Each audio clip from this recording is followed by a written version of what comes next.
Let's go first to Martha Kellner, who is in Palm Beach. So, Martha, well, tell us what's the scene there? This is quite some 48 hours ahead. It certainly is a historic 48 hours for this country. Donald Trump still somewhere behind those gates leading to his private Mar-a-Lago estate in one of the cluster of buildings, just making his final preparations for a journey that no former or sitting president has ever done, a journey towards being formally charged with crimes, federal crimes in this case. And no one really could create a spectacle like this around their own surrender, quite like Donald Trump has done. His team briefing journalists on what to expect when he leaves Mar-a-Lago. We're expecting that to be any minute now, and he will be escorted in a motorcade together with his Secret Service detail that are always with him, that luxury afforded to all former presidents.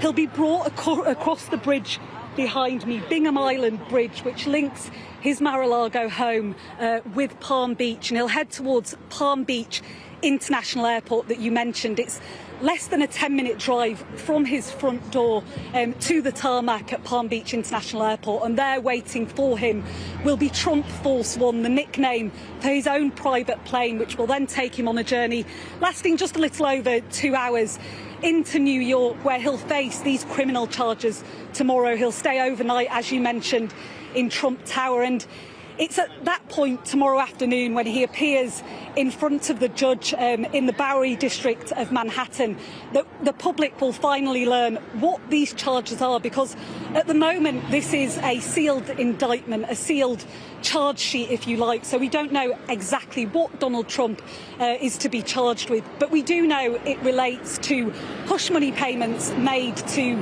the porn star Stormy Daniels in the dying days of the 2016 campaign election. Payments totalling around $130,000, payments made by Trump's former lawyer and fixer Michael Cohen. It's not specifically the payments that are illegal, those aren't illegal. It's the manner those payments were made and the declaration of them. And we're just seeing at least one car leaving Mar-a-Lago. Whether that would be Donald Trump is doubtful, given that he would be with his security detail. So, Martha, you were saying, I mean, we don't know the exact detail of the charges, but we do know that Donald Trump is defiant and will fight this case. Yeah, and we know that these are serious charges. These are federal crimes, not misdemeanours that they're suspected, that he's suspected of having committed. And legal experts, while obviously not being drawn on the specifics of what this indictment will contain, they say it could have a maximum prison sentence of 4 years. So we're really facing up to the possibility that Donald Trump, who has already declared that he's going to run for the presidency once again in 2024. Concurrently, we could have a criminal trial with his campaign election. Of course, he has to get through the Republican primaries before we get to that point. But as you were mentioning, Donald Trump remaining defiant, he says he hasn't broken the law in either this case or any of the other potential criminal investigations that he's facing. And in fact, he's been using this indictment, as you might expect, to galvanise his most loyal supporters. He's called it a witch hunt. He's urged his supporters to protest this indictment and warned of death and destruction. And in fact, just before this indictment was made public, he made his first appearance of this 2024 campaign, a rally in Waco, Texas, in which he played a video of the January the 6th storming of the Capitol and almost seemed to be celebrating that insurrection. He's also called the District Attorney, Alvin Bragg, the man responsible for bringing these charges against him. He's called him a degenerate psychopath. So you can really see that Trump is trying to flip these bad headlines to try and work in his favour. He's trying to galvanise his supporters to believe that this is simply a witch hunt to try and wipe him off the political map. Yeah, and as you say, Martha, it could be argued that this is, or could well be, the least serious case that, or investigation that faces Trump at the moment, with those other investigations that are going on into the January the 6th riots, the taking of those top secret documents out of the White House to that place that we're seeing now on the pictures, to Mar-a-Lago. And there's also the interfering with the 2020 election in Georgia. So, you know, several other investigations going on that could pose a more serious challenge to Donald Trump's, standing for the next presidency. Yeah, this is by some distance not the most serious potential charge that Donald Trump faces. You mentioned there some of the more outstanding, I guess, some of the more exceptional cases of the many legal difficulties that he faces at the moment.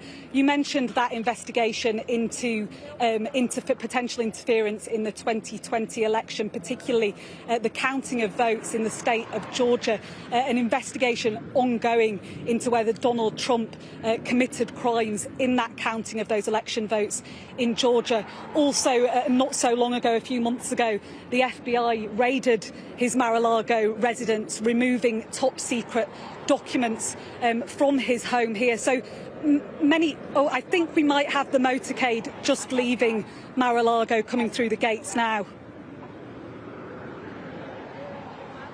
Yeah, that's right. We're seeing pictures of the former president, Donald Trump. If he was still president, it would be a much bigger motorcade than that. But he's on his way to the local airport, where he will pick up his flight to LaGuardia in New York City, and then he will be off to Trump Tower for the night before the arraignment hearing tomorrow. And Martha, it's interesting, isn't it, the reaction of people in Florida, the governor of Florida, Donald Trump's main Republican rival, in many ways, Ron DeSantis, supporting Trump in this, saying, I think he said it was un-American and that his state could not support it, Martha. Yeah, we're just waiting now for the motorcade to come past. A good handful of Donald Trump's supporters here trying to catch a glimpse of him. I didn't see him wind down his window there, but he's certainly trying to make a moment of this occasion. He's now zooming towards Palm Beach International Airport on this long road, this southern boot with Palm Beach, and he'll be at the airport in a matter of minutes now, less than 10 minutes. But yes, as you mentioned, the political complexion here in Florida is interesting at the moment. Donald Trump, the first Republican to declare that he will run for the presidency in 2024, but it may very well be that he faces stiff opposition in his own state from Ron DeSantis, who's the current governor of Florida, incredibly popular here, a much younger man than Donald Trump. And Donald Trump, in many ways, gave his career, his political career, of Ron DeSantis a serious boost. Donald Trump considers himself responsible for Ron DeSantis's rise to prominence. But it may be that when these Republican primaries come around next year, that it is a face-off between Ron DeSantis and Donald Trump. Many people here are calling it Ron versus Don. Some people joking that this will be the battle for the White House in Florida. So Donald Trump is not going to have a clear run for the Republican candidacy, but he is certainly most people's favourite at the moment, and certainly he hopes that this indictment will work to his advantage. OK, Martha, thank you very much for the moment as we watch Donald Trump's motorcade head to the local airport. Let's go to where he's going, which is New York, and Trump Tower in New York, and James Matthews is there. And James, he'll be spending the night there, we're told, and no doubt preparing for what is happening tomorrow when he heads off to the lower Manhattan offices of the district attorney, where he will surrender before being arraigned in the criminal court. What are we going to see tomorrow? Are we going to see handcuffs? Are we going to see mugshots? What are we going to see tomorrow? Yeah, that's the big question, isn't it? It's still being negotiated. We won't see handcuffs. His lawyers have managed to negotiate that one away. At the moment, it's looking like fingerprints, most certainly, and probably a mugshot. Indeed, the chat is from inside Team Trump, but is that they wouldn't mind the mugshot. They can stick it on Trump T-shirts because he is fundraising in grand style since his arrest, $5 million and counting, with T-shirts like "I stand with Trump," yours for $36. It clearly has stirred the base, news of his arrest, which, as you say, is heading this way. This is the international media on Fifth Avenue, street level, far beneath his apartment in Trump Tower, where he will spend the night. The Trump apartment at the top of that glass-fronted building, floors 66 to 68. He's got the top 3 floors, modelled on the Palace of Versailles, we're told. 24-carat gold, mirror and marble. During his Apprentice TV series, he was heard to say, some people say it's the greatest apartment in the world. I couldn't possibly comment, but it's a nice apartment. I tell you what it is, it's a lot more salubrious than the kind of accommodation he is going to endure tomorrow at the Manhattan District Courthouse in the Bowery area, New York's original Skid Row. A former president could scarcely fall any further, rubbing shoulders, although one imagines there'll be some distance between him and the other common criminals at that particular court building tomorrow, who come and go on a daily basis, who are fingerprinted. They get their mugshot taken, they are put into handcuffs. So, you know, that's the role that Donald Trump will fulfill tomorrow. The fine detail of how it will be handled and the kind of issues around decorum are still being negotiated. There are Trump supporters on that side of the road and on this side of the road. The go-to guy for comment on behalf of Trump is David Remp. David, you're from Queens? Yes, sir. How are you doing? Forest Hills, Queens. I'm doing fine. How about yourself? I'm all right. Listen, let me ask you this. I know you support Trump. I know you think this is a political witch hunt. Of course but it let is. me ask you this. Nobody knows what the charges are. Nobody knows what the case is. Why not wait until we find out before you decide whether it's a witch hunt or not? Well, we have an idea what the charges are. It involves Stormy Daniels, and my whole thing is, why wasn't Bill Clinton indicted and arrested for Paula Jones? Yeah. I mean, Never mind anybody else. What about Donald Trump and the Donald specific Trump charges is against him? innocent of the charges. Donald Trump will prevail. His lawyers will prevail. How do you know he's innocent? Because I know he's innocent, and the prosecutors have refused to turn over hundreds of pages of information that will set him free. Okay, That's David Remp. prosecutorial misconduct. David, I'll tell you, my final question. There was supposed to be a homecoming celebration, a gathering for Donald Trump. There's only a couple of dozen of you. Why so No, few? there's not a couple dozen. I mean, you guys always underreport the people in attendance. You know, this is at how 11. many? How many? We're both here. You Maybe count them. 200, 300. This is 11 o'clock in New York City. People work. People work. Okay, David, thank you very much. Let's just have a very quick walk down the street and give you a sense of the scene. You know, many media, hundreds of media on Fifth Avenue, tourists certainly rubbernecking, and many New Yorkers, strident New Yorkers trying to go about their business. There is a huge security operation in place. You can possibly see some of the officers around Trump Tower. 35,000 police officers from the NYPD have been told to stand ready to turn up to work in uniform in case they need to go in police crowds at a moment's notice. And I'll show you something else, maybe just to the left. You can see a line opposite Trump Tower. You can see a line of NYPD police coaches, 4 or 5 of them. That is a security shield in front of the building, part of a major security operation, which of course will ramp up when Donald Trump arrives in Manhattan at LaGuardia Airport. As you say, Mark, he'll then be escorted by road by the NYPD. And clearly they are conscious of danger to a former president. Intelligence, NYPD intelligence have been on it for several weeks now. That's why we see this kind of security operation in place. We expect his arrival here around mid-afternoon, and of course that onward journey downtown and down Market to Manhattan District Courthouse at some stage tomorrow morning.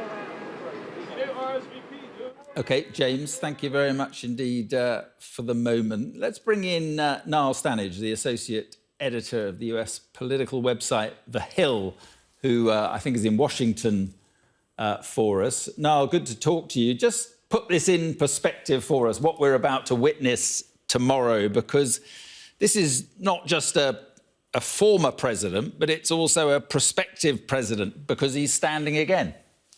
That's right, Mark. This is literally an unprecedented situation. I mean, the first time that any former president has been indicted, but as you say, also a candidate for the presidency next time around. That causes all kinds of complications. One example that I'll mention quickly is that there has been some suggestion of the judge here perhaps trying to impose some kind of gag order on former President Trump. That seems extraordinarily complicated if he is, as he is, a candidate for the presidency in 2024. So it is a bizarre and dramatic situation, and obviously one that is complicated because this case itself, as you have already mentioned, is not really as important, as significant to American democracy, quite frankly, as some of those other legal challenges that former President Trump is facing.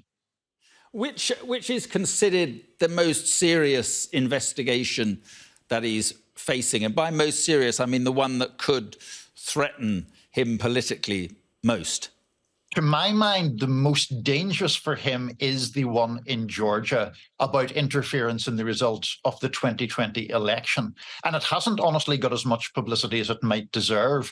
But the reason I say that, Mark, is in that case, there is a tape recording of Mr. Trump, then the sitting president of the United States, speaking to the Secretary of State in Georgia, threatening him, essentially, and telling him to find, and that was his words, the precise number of votes required to overcome President Biden's victory in that state. The evidence in that Georgia case seems so clear-cut, and the underlying behaviour seems so serious that I think that really does pose a very significant threat to Mr. Trump. Yes, because this was an attempt, as you suggest, or an alleged attempt to undermine that election, the result of which he's still hasn't accepted. That's exactly correct. He continues to utter falsehoods about that election and say that it was fixed or rigged. And it is worth saying that his claims still have considerable traction with Republican voters. If you look at a population of poll of the overall population, there are about 1/3 of Americans do not believe that President Biden's victory in 2020 was legitimate. That fire is one that has been both ignited and stoked by Mr. Trump with his false claims. And I think it continues to be something that obviously causes real problems and real worries as we look at the civic fabric in this country.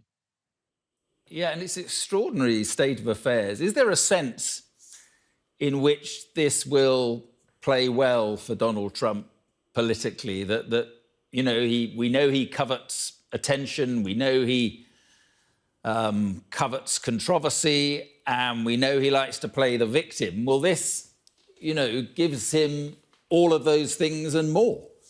And 100% when it comes particularly to the Republican primary. We've already seen, Mark, a couple of polls since the news of the indictment broke, suggesting that Mr. Trump has expanded his lead over Florida Governor Ron DeSantis, who I heard you mention earlier. So what we're seeing is a rallying around of Republican voters to Mr. Trump, feeling that he is the victim in all of this. And just to briefly add, this case is one that a lot of Democrats have misgivings about this one going first, not only because the underlying events seem kind of lurid, but ultimately less important, also because the kind of legal theories behind this case are untested at best and flimsy at worst. They're about whether this money is ultimately a undeclared campaign finance declaration or a contribution. And we'll see how it goes. We'll see what evidence Alvin Bragg, the district attorney, actually has when it is unsealed tomorrow. But even for Democrats, this seems not a watertight case, to put it mildly.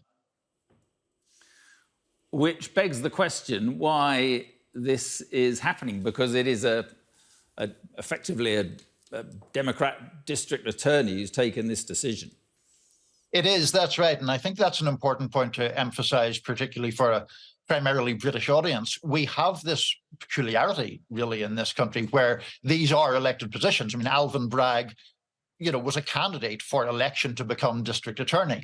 While he was a candidate, he emphasized his toughness. He certainly emphasized by pretty thinly veiled implication that he would want to go after former President Trump. And so that in turn then clearly makes it easier for not just the former president, but for Republicans generally to portray this as a politicized effort, as a politicized use of the justice system. Now, of course, critics will say that's pretty rich given some of the behavior of Mr. Trump while he was president and his statements about how he would want the Justice Department deployed. But my point is there are genuine reasons to worry about political motivations in this case. Yeah, and I just wonder if that is the case and there is political motivation here, could that lead to more indictments of future presidents? Could it become a sort of political weapon, if you like? That is, I think, a real danger. I mean, the seal has been broken here, so to speak, by this indictment. Remember, Richard Nixon was never indicted for his role in Watergate, for instance. There was a pardon issued there and so forth. Once you get into this scenario where it is at least plausible to indict a former president, then of course there is a danger of the same premise being used for people in the future. Now, of course, you have to balance that with the idea that everyone is equal before the law. People are not supposed to be above the law. But look, I mean, you look at how polarized the United States is right now. It seems entirely conceivable that a future Republican administration would take aim at a Democratic predecessor, and you could be very quickly into very fractious and dangerous waters. OK, Niall, thanks very much indeed. Let's speak now as we wait at Palm Beach Airport. We're just waiting for Donald Trump to get on his plane and depart for New York. Mark Lotter is Chief Communications Officer at America First Policy Institute, former Director of Strategic Communications for Donald Trump. Thank you for being with us. Well, he's the first American president or former president to be charged, or he will be charged with a crime. It's all pretty humiliating, isn't it? This is exactly what the liberals, the Democrats, and their mainstream media partners wanted.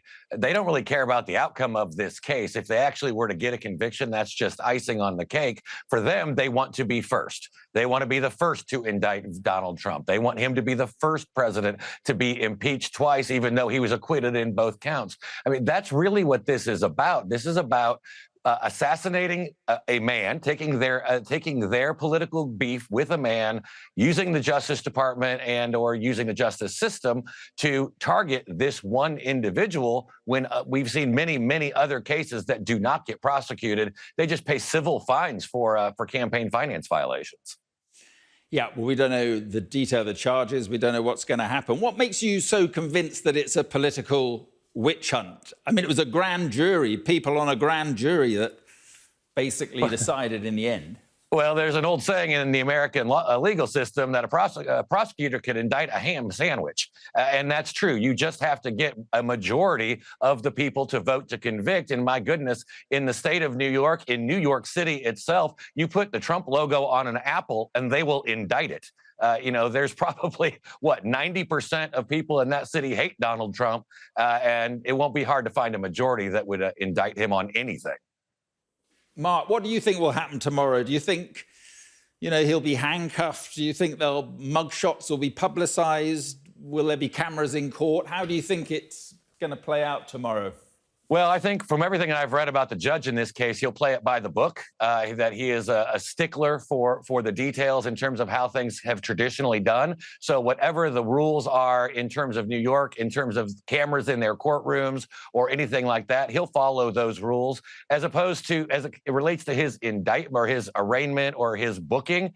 It's my understanding that he will be fingerprinted. He will not be handcuffed because he's already in the custody, for a lack of a better term, or already in the Secret Service federal agent protection bubble. So there's no question about him being handcuffed. And mugshots, I've heard that, there may be a mugshot, there may not be. It's against the law to leak a mugshot, but I'm sure that, obviously in New York, that's what they want. So they will leak it out. And I'm sure the president and his legal team will use it to their benefit as well. Well, that's an interesting point. Do you think he'll mind if his mugshot is circulated? I mean, he loves the attention, he loves controversy. And the thing about this, it does cast him as the victim, and we know how he likes that. I mean, do you think it will play well for him politically? Well, I think definitely in a Republican primary. I mean, as you mentioned with your previous guest, we have seen the polls starting to separate. And I think the one thing that unites Republicans, conservatives, people who believe in America first, realize that there's a two-tier justice system in America. They see the Department of Justice going after parents in our country who simply just want to know what's being taught to their kids in schools. So they'll be targeted. But then you don't see the same thing going on the other side when you look at whether it was the summer of riots and protests back in 2020. Those charges were dismissed. Look at the city of New York. Most of the cases there are reduced to misdemeanors. Meanwhile, what could be construed as a misdemeanor in this case is being raised to a felony. So they see that there's two systems of justice going on right now. It just depends on who you support, what event you attended, what tweet you liked, or what candidate you may support for office. Yeah, we're just watching Donald Trump's plane sat on the tarmac still at Palm Beach Airport in Florida. He's heading to New York, to LaGuardia Airport, and then on to Trump Tower, where he'll spend the night before being arraigned tomorrow. I'm speaking to Mark Lotter, former Director of Strategic Communications for Donald Trump. And we were just talking, Mark, about how it could play well for Donald Trump politically. His core supporters, I imagine, will rally to his side. What about moderate Republicans? Are they not getting a bit fed up with the Trump circus? Well, I think to a certain extent what they are seeing is that this is a targeted political prosecution. And so many people who might have been, look, I liked him, I voted for him the first time around, but I'm kind of tired of that, see this kind of action and it brings them back into the fold. I think that's one of the reasons why you're seeing his poll numbers increase in the primary, because people are seeing that here they go once again. I mean, we actually talked about this in the 2020 campaign and the 2016 campaign. And when I was in the White House, I mean, there was not a day that went by that the woke left didn't wake up and hope that today's the day we finally get him. Every day they looked for a new reason to go after him and get him. And I think even if people are tired of some of the other antics, they see this continued attack against this man. And I think it will bring many people back into the fold, when it relates to a potential primary. Right, so you think he'll win the primary, do you?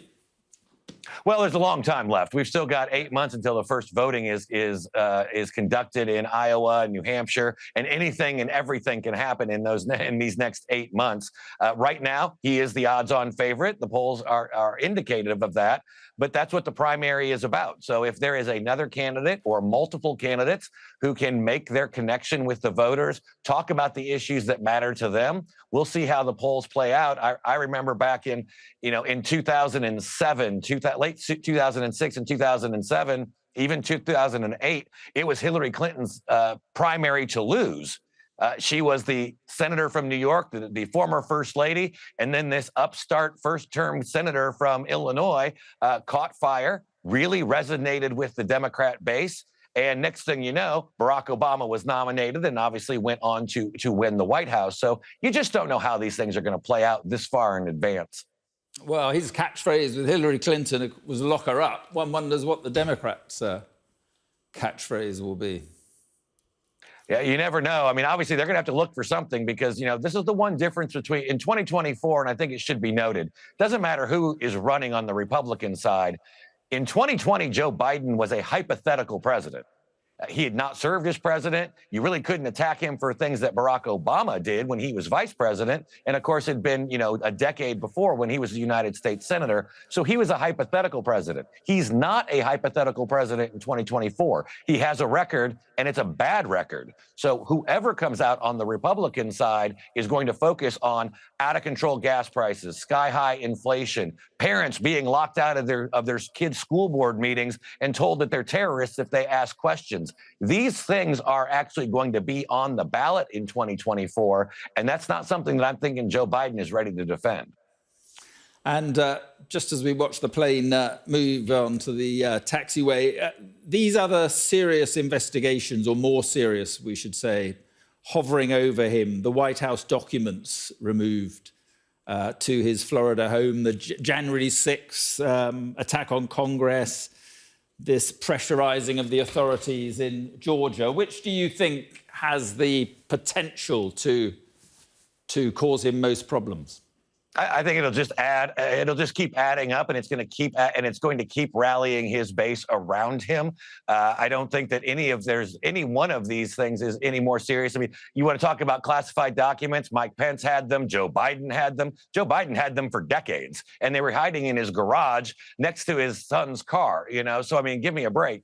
These kinds of disputes happen, and even when there have been prior disputes like that, they have been resolved civilly. They have been resolved, through negotiation, not FBI raids on his home or trying to get him obviously charged with a federal crime. So all of this plays into that narrative that the Democrats, the left, the mainstream media are weaponizing government against people they disagree with politically. And so it doesn't matter what charges he faces. It's just going to be further proof to so many people that there's two tiers of justice, one for the left and one for the right. OK, Mark, thank you very much indeed. Mark Lotter, appreciate your time Thank you. Today. Let's just go back to Florida, where that plane is about to take off. Speak to Martha Kellner, our correspondent in Palm Beach. And Martha, you've been talking, no doubt, to Republicans in Florida. What do they make of what's happening? I think I've mainly been talking to the most entrenched Donald Trump supporters. These are people who have supported him throughout his unlikely political career, and certainly they seem galvanised by this indictment. They believe everything that Donald Trump is telling them, that this is a politically motivated witch hunt, that these charges are being instigated by Democrats in order to wipe Donald Trump off the political map. And many say it's made them even more convinced that they're going to vote for Donald Trump first. They're going to vote for him in the 2024 election. And interestingly, it seems like this has been a good fundraising motivation, if nothing else. In the 5 days since this indictment became public knowledge, there have been a flurry of emails from Team Trump urging supporters to donate to his 2024 campaign. Many of them have obliged. He's made more than $5 million in campaign donations just since last Thursday. So I think his hope is that he can use these bad headlines to his advantage. Trump, of course, a lifelong subscriber to that school of thought that all publicity is good publicity, although as he sits on that plane waiting to take off from Palm Beach Airport, surrounded by his closest aides, his Secret Service detail, he must be wondering whether in fact all publicity is good publicity, because he faces, as you were mentioning earlier, that humiliation of being treated like the common criminal. In New York tomorrow, in that court in the Bowery district of Manhattan, we expect him to be fingerprinted, to have his mugshot taken. That image could very well come to define his post-presidency. So you have to wonder how much that theory of all news being good news is being tested with this indictment. And of course, it's no small matter. While some might see it as slightly trivial, and certainly his supporters here see it as trivial, these charges, which we don't quite know the exact detail of, they could carry a maximum sentence of 4 years in prison. Donald Trump, already a relatively elderly man, that must be weighing heavy on his mind as he sits there waiting to take off for New York City. Yep, and we were talking about this a little earlier when we got interrupted about Ron DeSantis, who could well turn out to be Trump's main Republican rival, and he is supporting Donald Trump in this instance, saying it is un-American and that his state of Florida wouldn't support this. It's interesting, isn't it? Yeah, Ron DeSantis was saying before Donald Trump offered to surrender himself to face these charges, he was saying that as governor of Florida, he would not support an extradition of Donald Trump to face these charges. And it is interesting because Donald Trump, in many ways, sees himself as being the kingmaker of the Republican Party. He sees himself as having propelled Ron DeSantis to greater political planes. But it is true as well that Ron DeSantis is probably going to be the closest rival to Donald Trump in any Republican primary, although DeSantis hasn't yet declared that he will run. Most people expect him to do so. And Florida in itself is an interesting state. It used to be a swing state, but it's now become a stronghold for Republicans. It's hugely influential as a state in presidential politics, and many Republican strategists and think tanks are decamping from Washington, D.C. to Florida because they know that this may become the centre of America's political universe over the next couple of years. But yeah, Ron versus Don, definitely a battle to watch. Ron DeSantis seen as being the young pretender to Donald Trump, but certainly this indictment and those potential looming other investigations and charges could change the complexion of that battle for the Republican candidacy for 2024. Yes, so Donald Trump is on his plane and heading to New York, the first American president or former American president to face criminal charges. And we know, Martha, that he's going to plead not guilty. And the truth is, I suppose, that the case does rather revolve around and to some extent rely on the evidence of his discredited and former lawyer, Michael Cohen. Yeah, Michael Cohen, disbarred, disgraced former lawyer who I think sat for at least a dozen interviews with federal prosecutors as they were building up this case against Donald Trump. And we won't know exactly what charges he faces until tomorrow afternoon when the judge reads them out in court. Many media organisations here in the US were lobbying that judge to try and get access to that indictment, that list of charges, before they're read out in court tomorrow afternoon. But it doesn't seem at this point that is likely to happen. So it will be tomorrow afternoon when we publicly learn what charges Donald Trump faces. We do know, though, that it is relating to hush money payments made to the porn star Stormy Daniels in the dying days of the 2016 election. Trump had an extramarital affair with Stormy Daniels. Those hush money payments, amounting to around $130,000, were made by the man that you mentioned, Michael Cohen, who has already served time in prison for various crimes. Those hush money payments, apologies, that were made to Stormy Daniels, in and of themselves are not illegal. It's how these payments were made and how they were declared, and specifically whether those payments were intended to protect Donald Trump's marriage or to protect his political career. That is the key point here. It's whether he broke campaign financing rules. But we won't know, as I mentioned again, the exact specifics of those charges until they're read out by the judge in court tomorrow afternoon. Yeah, and I mean, we don't know when the trial will take place, if there will be a trial, because we understand, or I certainly read, that his lawyers may even say that it's not worth going to trial, not worth taking it to trial. They might try that one. I mean, when could there be a trial?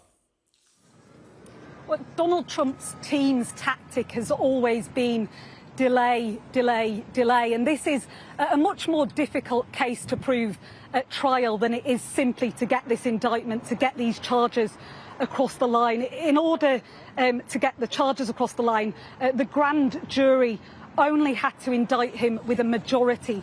When this goes to a jury trial, if it does reach a jury trial, they would have to unanimously convict. So that is clearly a much higher bar. But because Donald Trump's team are using this delay, delay, delay tactic, it is a genuine possibility that we could see a criminal trial into Donald Trump's conduct in this matter running concurrently to a presidential campaign. So it's very interesting times coming up. And just in case anyone was wondering, there is precedent in one case of someone having run a presidential campaign from prison. So that can happen. Of course, we're a very long way away from that at the moment. This is just the initial stage where the charges will be read out and Donald Trump will be given the opportunity to plead guilty or not guilty. And of course, we understand that he will plead not guilty to these charges. And even Donald Trump has to queue. There's a queue of flights taking off from Palm Beach Airport, and Donald Trump is in the darker of those. So he'll be heading to New York pretty soon. Martha Kellner is our correspondent in Florida. Martha, what will be, I mean, the trial is one thing if and when it happens. What will be the process in the next 24 hours that he'll go through? Well, you can see, obviously, he's still in that queue, as you mentioned, of planes waiting to take off from Palm Beach International Airport. It's around a 2-hour, 10-minute flight to LaGuardia Airport, which is in the Queens district of New York. A motorcade will be waiting to pick him up at the other side. Clearly, the police on high alert in Manhattan for potential disturbances. He'll be driven from Queens to the Manhattan district of New York. He'll stay overnight at Trump Tower, which is his residence there. We're not quite sure what he will do tomorrow morning. There is a window of time at the moment that is there to play for, so we don't know whether he'll come out in public. We do know that that hearing itself will take place around 2:15 p.m. in the afternoon at that court in the Bowery district of Manhattan. And at the moment, it's not quite clear how they will get Donald Trump into that court, whether he will be handcuffed. There have been instances before of sort of high-profile people having handcuffs placed in front of them rather than behind them, like the common criminal, if you like. There's also talk that potentially there could be a tented route into that courthouse, so we may not get a glimpse of Donald Trump as he makes his way into that courthouse. There will then be this hearing, and after that he will leave the courtroom. There's because this is white-collar crime, there's no possibility that he will be held in prison. He will be released. He will then be free to make his way back onto Trump Force One, and he will fly back to Palm Beach International Airport, at which point his motorcade will bring him back to where I am at the moment, to his Mar-a-Lago estate. We then know he will take opportunity or make the most of the spotlight being on him by making a prime time address tomorrow evening from inside Mar-a-Lago. He will make an address at around 8:15 p.m. and that's the first time that we will see him on camera reacting to these federal criminal charges. So that will clearly be an incredibly interesting moment as he makes that appearance back at Mar-a-Lago around 8 p.m. tomorrow evening. So a good time to make the headlines with the evening broadcasts here in America. Right, we were just talking to Donald Trump's former director of communications on the programme, and he was talking about how he felt that it would all play well for Trump politically. He thinks he'll get off the charge and that, you know, it will just be once again Donald Trump portrayed as the victim. Just give us the truth about what has happened since the indictment was announced, because he's claiming his poll numbers are up against the other possible American presidential candidates, Republican presidential candidates. He also says that his funding is up. There was $4 million, he reckons, Donald Trump reckons, in the 24 hours after it was announced. Is that what is happening? I think the polls are still favourable for Donald Trump. Certainly it doesn't seem to have impacted his standing as a potential, as a presidential candidate. He has, of course, confirmed that he's running in 2024. And if we're to take the amount of money he's raised since this indictment has become public knowledge, then it certainly seems to be working in his favour. He says $4 million in the first 24 hours since this became public knowledge on Thursday.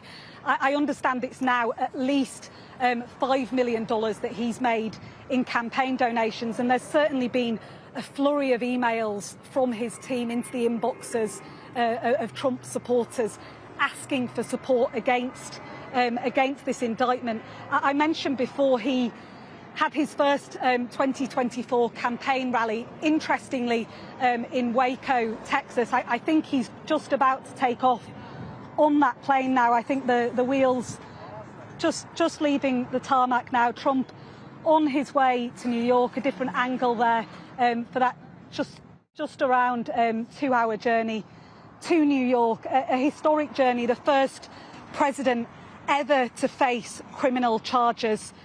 Donald Trump there on his way to New York, on his way to find out, or on his way for the public unveiling of these criminal charges against him. A very interesting moment for Donald Trump, and an interesting moment for this country as it witnesses a moment in history, really. Yep, it is 6 o'clock, and in London it is 1 o'clock, as you can see, in Palm Beach, and Donald Trump has left Palm Beach Airport and is now on his way, the first American president or former president to face criminal charges. He will be arraigned tomorrow. He is in the air. That is not him. He is in the air. That's his plane. He is in the spotlight, which he likes. And in 3 hours' time, or 2.5 hours' time or so, he will be in New York. And Martha Kellner is still on the ground in Florida. And just a final thought, Martha, I mean, it's a big moment in modern American history. It certainly is the first ever former or sitting president to face criminal charges. And I think sometimes with the drama of Donald Trump's career, the significance of this moment is almost lost because we do have these flurry of investigations ongoing. But I think important as well, and you've reflected on it a few times, Mark, is that this is not even the most serious of those potential criminal charges that Donald Trump faces. And many people think the fact that they've reached the stage of formal criminal charges against Donald Trump in this case, in the Stormy Daniels case, means that it could open the door for criminal charges in other cases. In the case which is looking into his role in the storming of the Capitol on January the 6th, his role potentially in campaign interference in the counting of votes in the state of Georgia for the 2020 election. Many people believe this could just be the start of Donald Trump's criminal reckoning. But as we've seen with the choreographed drama here, his team keeping media informed of his every movement as he makes his way to New York, Donald Trump determined to remain the centre of attention. He's shown throughout his career that he's capable of turning any event into a soap opera style spectacle, and clearly these pending federal criminal charges, really serious criminal charges, are no exception to that rule. Yeah, and just to be clear, whatever happens tomorrow, I mean, he walks away from that court and the process begins, and it could well be a very long process. Yeah, it certainly could. These are white-collar crimes. As we've mentioned again and again, we don't know specifically what crimes he's accused of, but they are non-violent crimes, so there would be no occasion where the judge would rule that he has to remain in prison until this trial happens, if it does eventually reach trial. So he will be released tomorrow afternoon, perhaps early tomorrow evening. After the conclusion of that hearing, he will then travel back to LaGuardia Airport, back onto Trump Force One, his private plane, and back here to Mar-a-Lago, where he will make a public primetime address, where he will once again presumably try to frame this indictment, these criminal charges, as a politically motivated witch hunt. He will try once again to spin these bad headlines into positive momentum for his campaign for the presidency in 2024. Martha, thanks very much. Quick final word on this from James Matthews, who is at Trump Tower in New York. And James, just to give us Donald Trump on his way to where you are, just give us a sense of the mood there. There were talk of protests. What's happening?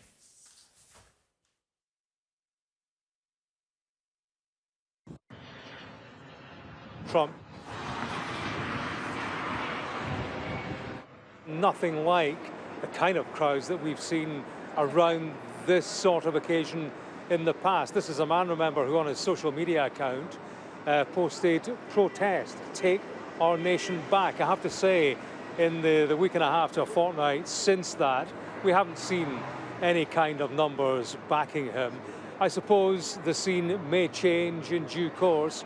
We're still 36 hours from that court appearance. I can tell you, Mark, there are some details around the choreography of that appearance in downtown Manhattan. Donald Trump will go there, be driven there in the company, of course, of the Secret Service, who are charged with his security. No DNA will be taken from him. He will be fingerprinted. In terms of a mugshot, I'm told that is yet to be decided. There are ongoing negotiations with his lawyers around the decorum of the court appearance of a former president. But for now, I suppose it's all about security here on Fifth Avenue. He will arrive at Trump Tower after that flight, after a drive escorted by the NYPD uptown here to Trump Tower, where he occupies the top 3 floors. He'll spend the night inside that apartment overlooking Central Park. And, well, there'll be some contrast between that and the austere surroundings ahead of him in a courtroom in New York's Bowery, a very austere building that accommodates criminals on a daily basis, counts them in, counts them out, in handcuffs, usually.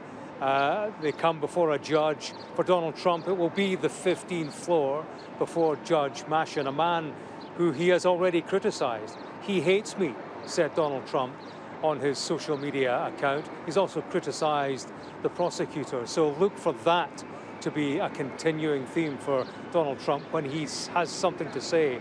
And as Martha said, we expect that public statement to come in Mar-a-Lago when he's made the return trip tomorrow evening. OK, James, thank you very much indeed. And he's already got something to say. He has just put out a message on his Truth Social platform, and it says very simply, witch hunt as our once great country is going to hell. That's the view of Donald Trump as he heads to New York City this evening.